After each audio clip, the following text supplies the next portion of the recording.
Welcome back to our channel my education studio. ఇంకా మా ఛానల్ని సబ్స్క్రైబ్ చేసుకోకపోతే వెంటనే సబ్స్క్రైబ్ చేసి పక్కనే వచ్చే బెల్ ఐకాన్ని ట్యాప్ చేసి ఆల్ని సెలెక్ట్ చేయండి.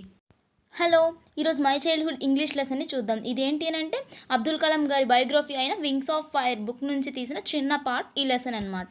లెసన్లోకి వెళ్ళిపోదాం. I was born into a middle class Tamil family in the highland town of Rameswaram in the erstwhile Madras state. ఇక్కడ ఐ అంటే ఎవరు? అబ్దుల్ కలాం అనమాట. సో అతను చెప్తున్నారు ఏంటంటే నేను మిడిల్ క్లాస్ తమిళ్ ఫ్యామిలీలో పుట్టాను, దట్టు రామేశ్వరం టౌన్లో. ఎస్ట్వైల్ అంటే ఫార్మర్ అని. ఒకప్పుడు మద్రాస్ స్టేట్గా ఉండేదన్నమాట. కానీ ఇప్పుడు మద్రాస్ అనేది లేదు. ఇప్పుడు మద్రాస్ చెన్నైగా మారింది. చెన్నై అనేది తమిళనాడు క్యాపిటల్. ఓకే, సో అది. My father Jainulabdeen had neither much formal education nor much wealth. Despite these disadvantages, he possessed great innate wisdom and a true generosity of spirit. అతని ఫాదర్ నేమ్ వచ్చేసి జైనలుబ్దీన్ అనమాట. అతను ఎక్కువ ఎడ్యుకేషన్ అనేది లేదు, నెక్స్ట్ సంపద కూడా లేదు. కానీ ఈ డిసడ్వాంటేజెస్ ఉన్నప్పటికీ కూడా అతనికి మంచి తెలివితేటలు ఉన్నాయి. నెక్స్ట్ జనరోసిటీ ఆఫ్ స్పిరిట్ అనమాట. మంచిగా ఆలోచిస్తారు, మంచి థాట్స్ అనేవి ఉన్నాయి. Okay, he had an ideal helpmate in my mother Ashiamma. Ideal helpmate అంటే హెల్ప్ఫుల్ పార్ట్నర్ అని. సో ఆషియమ్మ జైనలుబ్దీన్కి ఒక మంచి హెల్ప్ఫుల్గా ఉండేవారు. సో అది చెప్తాను. I do not recall the exact number of people she fed every day, but I'm quite certain that far more outsiders ate with us than all the members of our family put together. Abdul Kalam garu అంటున్నారు ఏంటంటే ఇప్పుడు వీళ్ళ mummy అయిన ఏషియమ్మ చాలామందికి తిండి పెట్టేవారు అనమాట, బయట పర్సన్స్కి. ఎవరైతే తినలేకపోతున్నారో, ఎవరికైతే మనీ లేవో, సో అలాంటి వాళ్ళకి భోజనం పెట్టేవారు. సో అతను చెప్తున్నారు అతనికి గుర్తులేదంట ఎంతమందికి ఆవిడ ప్రతిరోజు భోజనం పెట్టేవారు. అంటే వీళ్ళ ఫ్యామిలీలో ఎంతమంది తినేవారో అంతకంటే ఎక్కువ మందికే బయట వాళ్ళకి వాళ్ళ మదర్ భోజనం పెట్టేవారు. అది మాత్రం ఎగ్జాక్ట్గా చెప్పగలుగుతున్నారు అతను. I was one of the children, a short boy with rather undistinguished looks, born to tall and handsome parents. మా పేరెంట్స్ టాల్ అండ్ హ్యాండ్సమ్ పేరెంట్స్కి పుట్టిన వాళ్ళలో నేను చెప్తున్నారనమాట. We lived in our ancestral house which was built in the middle of the 19th century. మేము వాళ్ళంట ఒక పూర్వీకులు కట్టించిన ఇంట్లో ఉంటున్నారంట. అది 19th centuryలో బిల్డ్ చేశారు ఈ house. It was a fairly large pucca house made of limestone and brick on the mosque street in రామేశ్వరంలో ఒక మాస్క్ అనే స్ట్రీట్లో లైమ్ స్టోన్ అండ్ బ్రిక్తో కట్టించిన ఒక లార్జ్ హౌస్ అంట అది. My austere father used to avoid all inessential comforts and luxuries. అంటే ఇతని ఫాదర్ చాలా సింపుల్గా ఉంటారు. ఆస్ట్రియర్ అంటే సింపుల్ అండ్ ప్లెయిన్ అనమాట. సో అతను ఇన్ఎసెన్షియల్ అంటే అవసరం లేని కంఫర్ట్స్ కానీ లగ్జరీస్ కానీ ఏమీ కోరుకోరు అనమాట. చాలా అన్నీ అవాయిడ్ చేస్తారు. However, all necessities were provided for in terms of food and medicine and clothes. Only అతను ఏ నెసెసిటీస్ అనుకుంటారని అంటే ఫుడ్, మెడిసిన్, క్లాత్స్ వీటిని మాత్రమే అతను ప్రొవైడ్ చేస్తారనమాట father. In fact I would say mine was a very secure childhood. కానీ అబ్దుల్ కలాం గారు చెప్తారు నాది ఒక సెక్యూర్ చైల్డ్హుడ్ అని. మీన్స్ మనీ పరంగా కానీ ఎమోషనల్లీ అంటే అన్ని ఫీలింగ్స్ కూడా వాళ్ళ పేరెంట్స్కి షేర్ చేస్తూ ఉండేవారు. ఇప్పట్లా కాకుండా అప్పటి రోజుల్లో అలా షేర్ చేస్తూ ఉండేవారు అనమాట పేరెంట్స్కి. The second world war broke out in 1939 when I was 8 years old. అంటే సెకండ్ వరల్డ్ వార్ 1939 నుంచి 1945 వరకు జరిగింది కదా. So second world war start అయినప్పటికీ అబ్దుల్ కలాం గారికి 8 years అంట. అది చెప్తున్నారు.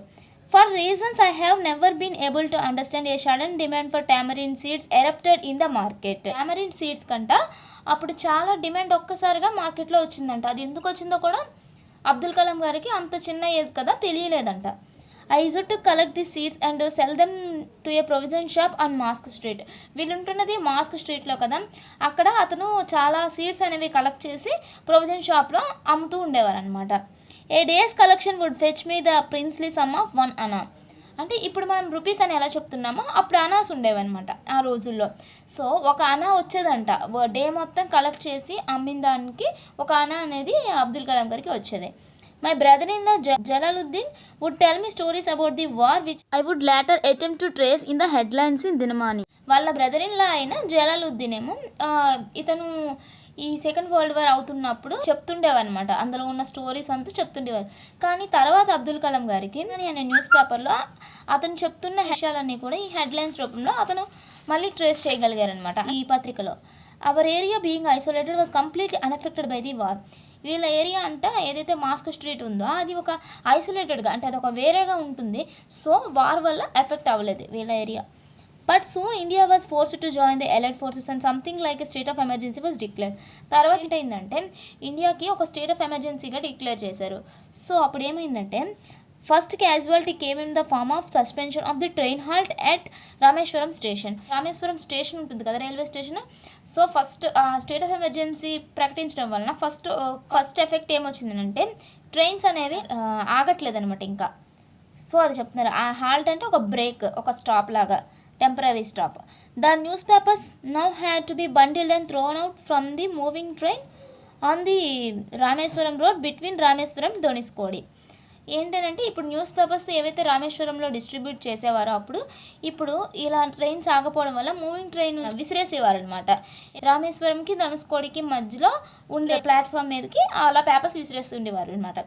That forced my cousin Samsuddin who distributed newspapers in Rameswaram to look for a helping hand to catch the bundles and as if naturally I filled the slot. Abdul Kalam గారి cousin అయిన శాంసుద్దీన్ ఇలా news పేపర్స్ని distribute చేస్తూ ఉండేవారు అనమాట. So ఇప్పుడు ఏంటంటే ఆ news papers bundles అన్నీ కలెక్ట్ చేసి రామేశ్వరం మొత్తం డిస్ట్రిబ్యూట్ చేయడానికి అతనికి ఒక హెల్పింగ్ హ్యాండ్గా ఎవరో కావాలని చెప్పి అతను ఆలోచిస్తూ ఉన్నారనమాట. వాళ్ళ కోసమే చూస్తూ ఉన్నారు. సో ఇప్పుడు అబ్దుల్ కలాం గారు ఆ స్లాట్ని ఫిల్ చేశారు, అంటే అలా హెల్ప్ చేశారనమాట. Samsuddin helped me earn my first wages. ఇలా న్యూస్ పేపర్లు డిస్ట్రిబ్యూట్ చేయడం వల్ల అబ్దుల్ కలాం గారికి అతని లైఫ్లో ఫస్ట్ టైం వేజెస్ రావడానికి శాంసుద్దీన్ గారు హెల్ప్ చేసినట్టు అయిందనమాట. Half a century later I can still feel the surge of pride in earning my own money for the first time. 50 years తర్వాత కూడా నేను ఆ ఫీలింగ్ అనమాట, ఆ ప్రైడ్, ఒక ప్రౌడ్గా ఫీల్ అవుతున్నాను ఫస్ట్ టైం నేను మనీ ఎర్న్ చేసిన దాన్ని గుర్తు తెచ్చుకొని అని చెప్పి అబ్దుల్ కలాం గారు వివరిస్తున్నారు అనమాట. Every child is born with some inherited characteristics into a specific socio-economic and emotional environment and trained in certain ways by figures of authority.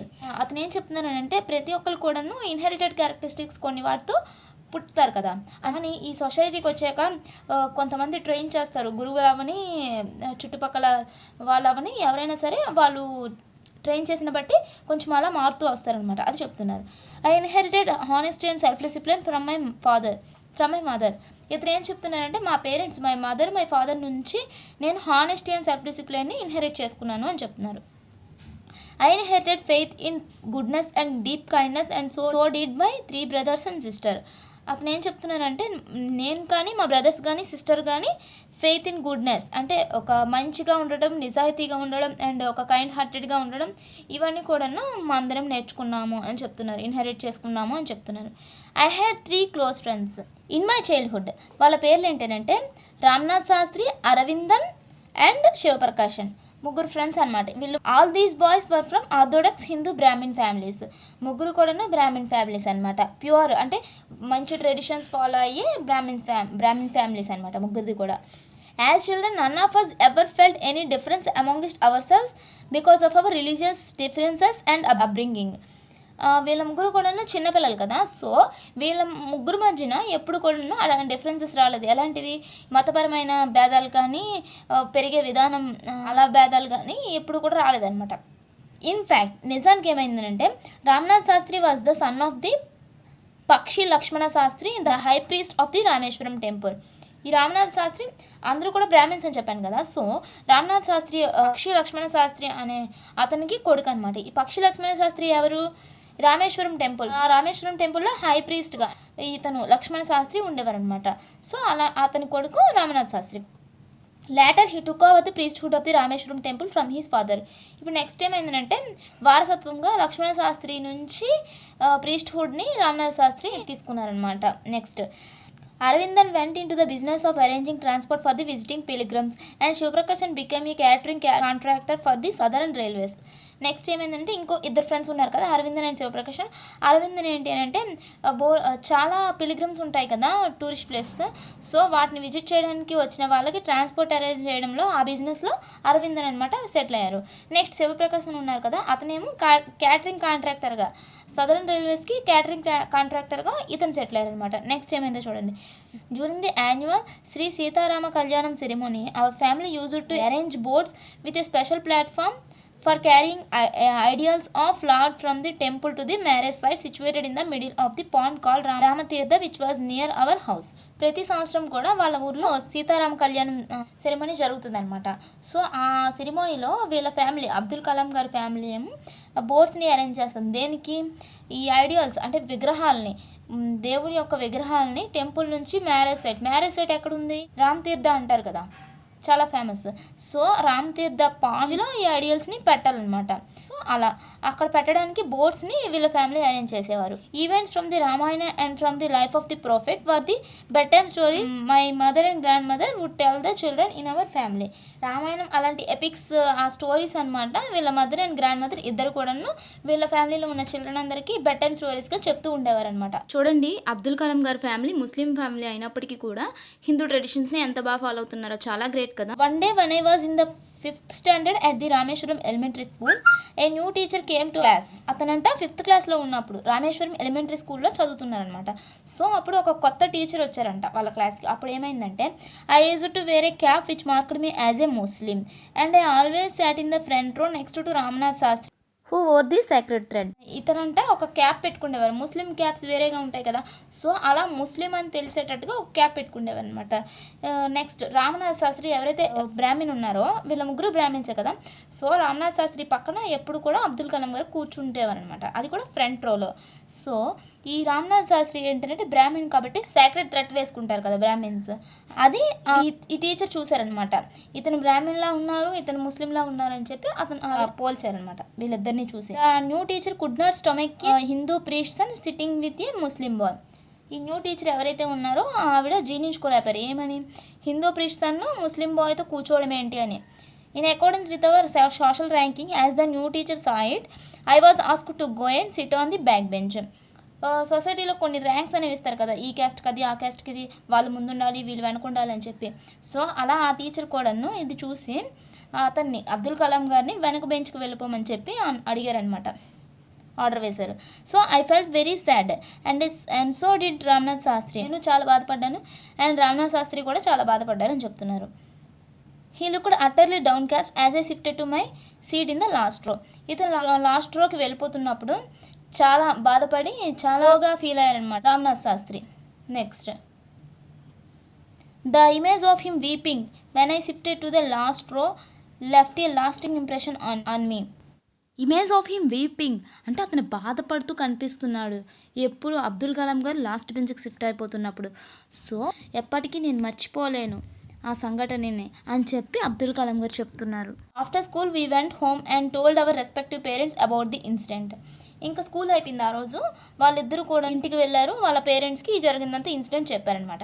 Lakshmana Shastri summoned the teacher and in our presence told the teacher that he should not spread the poison of social inequality and communal intolerance in the minds of innocent children. సమ్మండ్ అంటే order వేయడం అనమాట. అతని దగ్గరికి రమ్మని చెప్పి ఎవరైనా సరే వాళ్ళ దగ్గరికి రమ్మని చెప్పి ఆర్డర్ వేయడం. ఇప్పుడు టీచర్ని ఆర్డర్ వేశారు లక్ష్మణ శాస్త్రి అతని దగ్గరికి రమ్మని చెప్పి. అండ్ ఇన్ అవర్ ప్రెజెన్స్ అంటే వీళ్ళ పిల్లలందరూ వాళ్ళ ప్రెజెన్స్లో ఇతను ఎవరు లక్ష్మణ శాస్త్రి టీచర్కి ఆర్డర్ వేశారు, చెప్పారు ఏంటి అని అంటే సోషల్ ఇన్ఈక్వాలిటీ అనే పాయిజన్ని మీరు ఇలా పిల్లల మధ్యలో స్ప్రెడ్ చేయకూడదు ఇన్నోసెంట్ చిల్డ్రన్ మధ్యలో అని చెప్పి అంటారనమాట. He bluntly asked the teacher to either apologise or quit the school and the island. అతను బ్లంట్లీ అంటే నిర్మోహమాటంగా టీచర్కి అడిగారనమాట, ఏదర్ నువ్వు క్షమాపణైనా చెప్పు లేదంటే స్కూల్ని క్విట్ చేసి అలానే ఐలాండ్ని కూడా అంటే రామేశ్వరంని కూడా క్విట్ చేసి వెళ్ళిపో అని చెప్పి నిర్మోహమాటంగా చెప్పేశారు. Not only did the teacher regret his behaviour but the strong sense of conviction Lakshmana Shastri conveyed ultimately reformed this young teacher. Lakshmana Shastri చెప్పే విధానం, కన్వే చేసే విధానం ఇంత స్ట్రాంగ్గా ఉండే యంగ్ టీచర్ని కూడా మార్చగలిగింది అనమాట. సో అది next. On the whole the small society of Rameswaram was very rigid in terms of segregation of different social groups. Society of Rameswaram అంటే చిన్న ప్లేస్ అయిన రామేశ్వరంలో చాలా స్ట్రిక్ట్గా ఉంటారు. అంటే డిఫరెంట్ సోషల్ గ్రూప్స్ ఉంటాయి కదా, వాటిని కూడా సెపరేట్ చేయడం దాంట్లో చాలా చాలా స్ట్రిక్ట్గా ఉంటారనమాట. However my science teacher Sivasubramanya Iyer, though an orthodox Brahmin with a very conservative wife, was something of a rebel. వాళ్ళ సైన్స్ టీచర్ అయిన శివసుబ్రహ్మణ్య అయ్యర్ ఏమో ఆర్థోడిక్స్ బ్రాహ్మణ్ అయినప్పటికీ కూడా వాళ్ళ వైఫ్ చాలా స్ట్రిక్ట్ అయినప్పటికీ కూడా ఏం చేశారో చూద్దాం. He did his best to break social barriers so that people from various backgrounds could mingle easily. అతను తన వంతు చేయాల్సిందంతా చేశారు ఈ సోషల్ బ్యారియర్స్ని బ్రేక్ చేయడానికి అండ్ వేరియస్ బ్యాక్గ్రౌండ్ నుంచి వచ్చిన పీపుల్ అందరూ కూడా ఈజీగా మింగిల్ అవ్వడానికి. He used hours with me and would say, Kalam I want you to develop so that you are on par with the highly educated people of the big cities. అతను ఎప్పుడు కూడాను గంటలు అబ్దుల్ కలాం గారితో ఉండేవారు అండ్ ఏం చెప్తూ ఉండేవారు అంటే కలాం అని పిలుస్తారనమాట. కలాం, నువ్వు చాలా డెవలప్ అవ్వాలని చూస్తున్నాను. ఎలా అంటే నువ్వు ఆన్ పార్ అంటే ఈక్వల్లీ అని అర్థం అనమాట.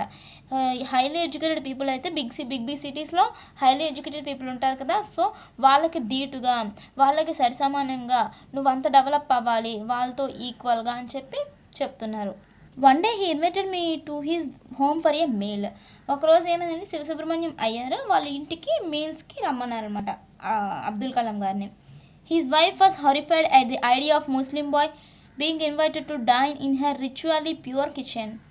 కానీ వీళ్ళ వైఫ్ చాలా స్ట్రిక్ట్ కదా, సో ఆవిడ చాలా కోప్పడ్డది అనమాట. ఆలోచన ఏంటి, ఒక ముస్లిం బాయ్ని ఇంత ప్యూర్ కిచెన్లో ఇన్వైట్ చేయడం ఏంటి తినడానికి అని చెప్పి చాలా కోప్పడ్డారనమాట. He refused to serve me in her kitchen. ఆవిడ అసలు ఒప్పుకోలేదు ఇతన్ని కిచెన్లో సర్వ్ చేయడానికి. Subramanya Iyer was not perturbed, nor did he get angry with his wife, but instead served me with his own hands and sat down beside me to eat his meal. కానీ Sivasubramanyam either disturb అవ్వలేదు, next వాళ్ళ wife మీదకి కోపాడలేదు. కానీ నిజానికి ఏం చేశారనంటే అతను దానికి బదులుగా అతని హ్యాండ్స్తోనే అతని ఓన్ హ్యాండ్స్తోనే అబ్దుల్ కలాం గారికి వడ్డించారు. నెక్స్ట్ అతని పక్కనే కూర్చొని శివసుబ్రహ్మణ్యం అయ్యారు తిన్నారనమాట. His wife watched us from the behind the kitchen door. ఇదంతా కూడాను శివసుబ్రహ్మణ్యం అయ్యర్ యొక్క భార్య కిచెన్ డోర్ వెనక నుంచి చూస్తూ ఉందన్నమాట వీళ్ళిద్దరినీ కూడా. I wondered whether she had observed any difference in the way I ate rice, drank water or cleaned the floor after the meal. అతను ఆశ్చర్యంగా చూస్తున్నారు, ఈవిడ ఏదైనా డిఫరెన్స్ అబ్జర్వ్ చేస్తుందా, ఏదర్ నేను తినే దాంట్లోనా, నెక్స్ట్ తాగే విధానంలో, నెక్స్ట్ తిన్న తర్వాత కొన్ని క్లీన్ చేసే విధానంలో ఏమైనా డిఫరెన్స్ని ఈవిడ అబ్జర్వ్ చేస్తుందా అని చెప్పి చాలా ఆశ్చర్యంగా చూస్తున్నాడు అనమాట అబ్దుల్ కలాం గారు. When I was leaving his house, Subramanya Iyer invited me to join him for dinner again the next weekend. Sivasubramanya అయ్యారు అనమాట. ఇలా భోజనం అయ్యాక అబ్దుల్ కలాం గారు వెళ్ళిపోతుంటే నెక్స్ట్ వీక్ కూడా ఇలా ఇన్వైట్ చేశారనమాట భోజనంకి రమ్మని చెప్పి. Observing my hesitation he told not to get upset saying, once you decide to change the system such problems have to be confronted. ఇతను ఇంత అయింది కదా, సో ఆ అబ్దుల్ కలాం గారు హెజిటేషన్గా ఫీల్ అవుతున్నారు, మొహమాటంగా ఫీల్ అవుతున్నారు అనమాట. ఆ హెజిటేషన్ని అతను అబ్జర్వ్ చేస్తూ శివసుబ్రహ్మణ్యం అయ్యారు అబ్జర్వ్ చేస్తూ ఏమన్నారనంటే, అప్సెట్ అవ్వకు, ఇంకా చెప్తున్నారు, నువ్వు ఈ సిస్టమ్నే చేంజ్ చేయాలని చూస్తున్నప్పుడు ఇలాంటి ప్రాబ్లమ్స్ అనేవి ఫేస్ చేయాలి, ఇలాంటి ప్రాబ్లమ్స్తో డీల్ చేయాలి అని చెప్పి అంటున్నారు. కన్ఫ్రంటెడ్ అంటే deal with or face with అని అర్థం అనమాట. When I visited his house the next week, Subramaniam Iyer's wife took me inside her kitchen and served me food with her own hands.